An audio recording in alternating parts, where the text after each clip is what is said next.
سخاوت بھی سیکھو، اس کا تعلق پیسے سے نہیں دل سے ہے. سخاوت بھی سیکھو، بخیل نہ بنو. سخی بنو گے اللہ رزق کھول دے گا، بخیل بنو گے اسی میں ہی رہو گے، گھٹ گھٹ کے چلتے رہو گے. سخی بنو گے تو اللہ تمہارے لیے دروازے کھول دے. حاتم طائی سے کسی نے پوچھا اپنے سے بڑا سخی دے گا؟ کہنے لگے ہاں بڑے دے گا. یہ بدو سارے بڑے سخی. کہ میں ایک اپنے قبیلے کا بدو نوجوان تھا، اس کے یہاں مہمان ٹھہرا تھا، اس نے بکرے کا مغز آگے لا کے رکھا. تو میں نے کہا بہت مزدار ہے مغز. تو اٹھا اور ہم تو کھانے میں تھے، اس کے پاس 10 بکریاں تھیں، اس نے 10 کی 10 کاٹ کے صرف ان کا مغز نکال کے پکا کے مجھے کھلا دی. صبح میں نے دیکھا تو 10 بکریاں کٹی پڑی. میں نے کہا یہ کیا کیا؟ کہا آپ کو کھلانے کے لیے، آپ خوش ہو رہے تھے رات مغز پر. کہ تیرے پاس کتنی بکریاں ہیں؟ کہا یہی جو میں نے کاٹ لی. اور ہیں؟ کہ نہیں اور کوئی نہیں بھائی. کہ وہ مجھ سے بڑا سخی. تو سائل نے پوچھا پھر تم نے اس کو کیا دیا؟ کہ میں نے اس کو 500 بکریاں اور 300 اونٹنیاں دی سرخ. کہ پھر تو بڑا سخی. کہ نہیں وہ بڑا سخی. اس نے سارا مال میرے اوپر لگایا، میں نے اپنے مال کا تھوڑا سا حصہ اس کو دیا. بخیل نہ بننا، سخی بننا. سخاوت دل کی کیفیت کا نام ہے. سبق درہم 100,000 درہم. وہ کیسے؟ رجل عنده درہمان ورجل عنده اموال. جس کے پاس 2 تھے اس نے 1 دے دیا، جس کے پاس اموال تھے اس نے 1 لاکھ دیا. تو 2 میں سے 1/2 ہے. ٹھیک ہے، لہذا یہ آگے بڑھ گیا. جیسے تبوک کے موقع پر صدیق کا مال اتنا اور عمر کا مال اتنا، لیکن بڑا کون تھا؟ اس لیے کہ اللہ کے نبی نے سوال ہی بدل دی. اگر سوال ہوتا نا کہ ابوبکر کتنا لائے ہو تو ابوبکر ہار گئے تھے، عمر کتنا لائے ہو تو عمر جیت گئے تھے. تو اللہ کے نبی نے سوال بدل دیا، ما ترکت لأہلک. یہ کوئی سوال تو نہیں اس موقع کا، لیکن صدیق کو جتلانا تھا کہ اللہ رسول کو پتہ ہے کون کیا کر کے ہے. ما ترکت لأہلک. حضرت عمر کو پتہ چل گیا لگے میں گیا. میں نے کہا یہ آدھا لے کے آیا، آدھا چھوڑ گیا. ما ترکت لأہلک. صدیق تو بتا کہ ترکت اللہ ورسولہ. سخی بنو، بخیل نہ بنو. اللہ وسعت دے، اوروں پہ خرچ کرو، بچوں پہ خرچ کرو، ماں باپ پہ خرچ کرو. بیویوں سے حساب نہ لو، اتنے دیے تھے کدھر لائے. بہت لوگوں کو عادت ہوتی بیویوں سے بھی ایسے حساب لیتے ہیں جیسے نوکروں سے حساب لیا جاتا. بہت سے لوگ ہیں بیویوں کے ہاتھ میں پیسہ نہیں دیتے. تجھے کیا چاہیے میں لا کے دیتا ہوں، پیسہ نہیں ہاتھ میں دیتے. ایسا نہ کرو. سخاوت سیکھو. انسان کی فطرت بخیل ہے. انسان اپنی فطرت، پٹھان ہو، پنجابی ہو، سندھی ہو، بلوچی ہو، انسان اپنی اصل میں بخیل ہے. اسے سخاوت سیکھنی پڑتی ہے. کوئی اللہ کے بندے ہوتے ہیں جنہیں اللہ جیسے عرب کی اکثریت سخی ہے. اب تو مکس ہو گیا نا، مکس بلڈ ہو گیا. جو خالص عرب تھے ان کی اصل سخاوت تھی. تو بخل مولوی کو جڑتا نہیں ہے. سخی. ہمارے ایک نوکر نوکرانی تھے. نوکر ڈیرے میں کام کرتا تھا، نوکرانی گھر میں کرتی تھی. میاں بیوی تھے دونوں، ماسی میرا، چاچا گامو. تو ماسی میرا انتہائی بخیل تھی اور چاچا گامو انتہائی سخی تھا.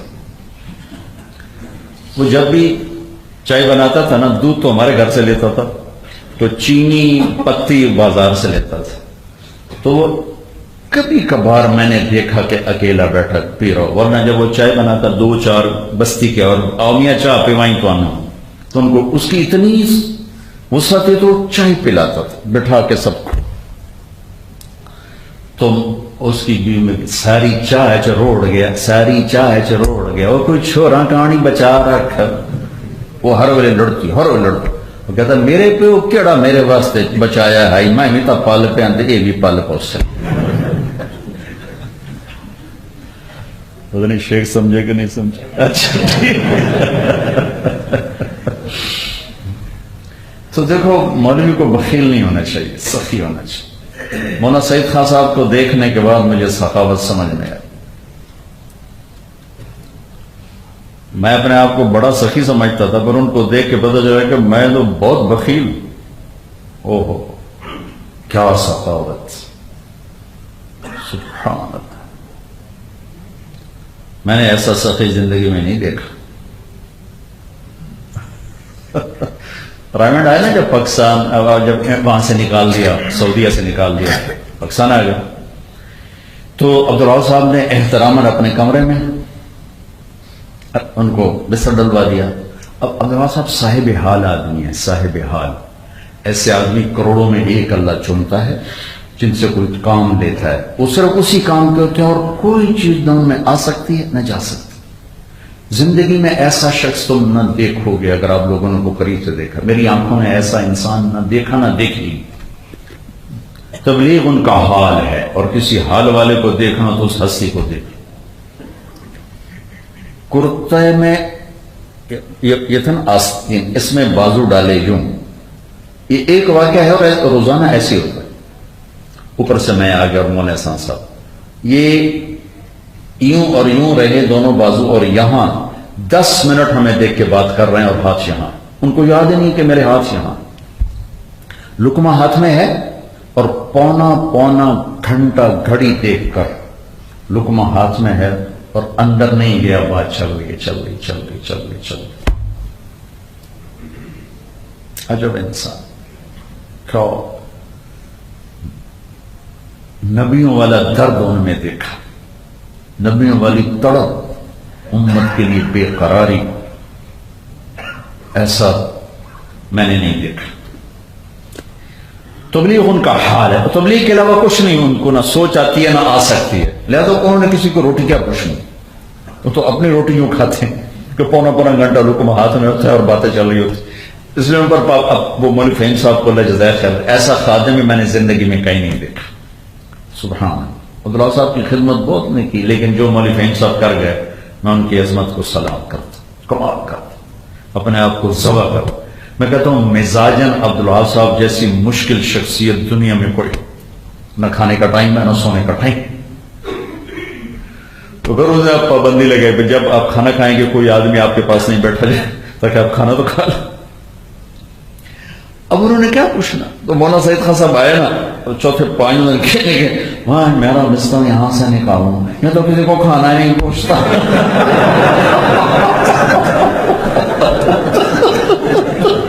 میں یہاں نہیں رہا تھا، مجھے یہاں سے نکالا۔ انہوں نے کیا پوچھنا، وہ تو صاحب حال آدمی، تو جا کے نا عربوں کے کمرے میں ڈیرا ڈال دیا، وہ ہال میں ڈیرا ڈال دیا، تو پھر بڑی تیزی کے ساتھ ان کے لیے ایک الگ کمرہ بنایا گیا جس میں پھر وہ تشریف فرما ہوتے تھے، تو ان کا دسترخوان 24 گھنٹے چلتا تھا، 24 گھنٹے، کوئی کمائی نہیں، کوئی کمائی نہیں، کوئی کاروبار، کوئی۔ تو بخیل نہ بنتا، سخی بن، اپنے بچوں پر خرچ کرو، وسط اپنی بیویوں پر خرچ کرو۔ عثمان رضی اللہ عنہ نے ایک شال لی، کتنے کی؟ 300 دینار، آج کا بنتا ہے 40-50 لاکھ روپیہ کا۔ نائلہ کے لیے خریدی ہے یہ شال، آخری بیوی تھی ان کی، 300 دینار، اور وہ تو بہت بڑے غنی تھے، تو 3 روپے بھی لے جاؤ تو بڑی گل ہے۔ اللہ کو سخی سے محبت ہے، چاہے وہ فاسق ہی کیوں نہ ہو، اور بخیل سے نفرت ہے، چاہے وہ عبادت گزاری کیوں ہو۔ تو لوگوں پہ لگانا سیکھو، اللہ تمہیں دے۔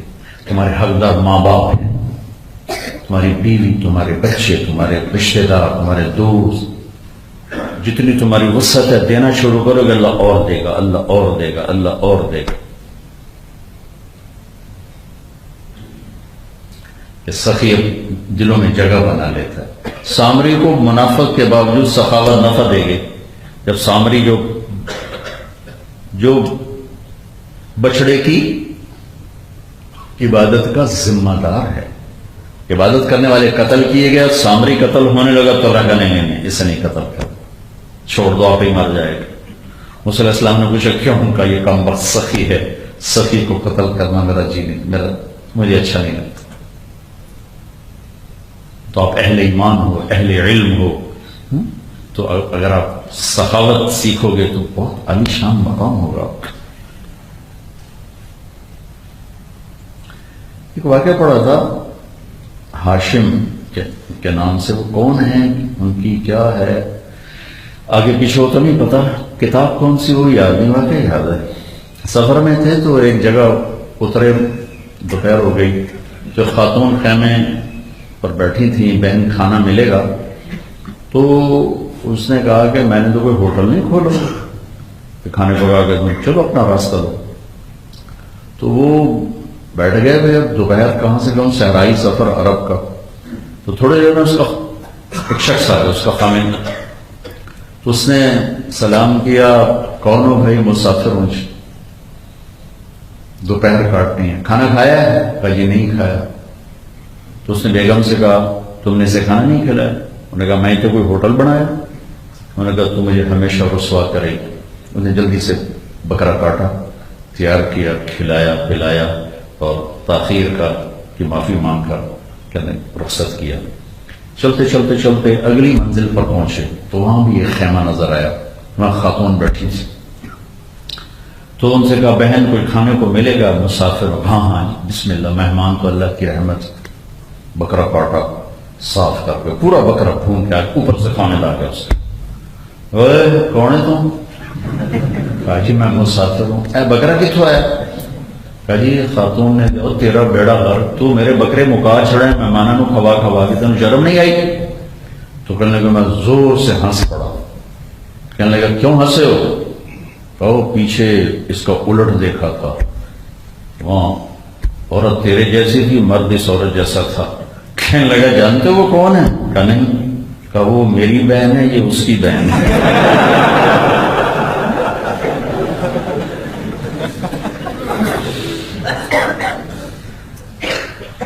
تو بچوں سخاوت سیکھو۔ اس کا مطلب ہے تم ڈھیروں، تمہارا پیسہ نہیں ہے نا، تم لوگوں کی جان سے خدمت کرو، یہ بھی سخاوت۔ تمہارے پاس جان نہیں ہے، تم لوگوں کو اچھی بات بتاؤ، یہ بھی سخاوت۔ تمہارے پاس بولنے کی ہمت نہیں ہے، کسی کو دکھ نہ پہنچاؤ، یہ بھی سخاوت، یہ بھی سخاوت۔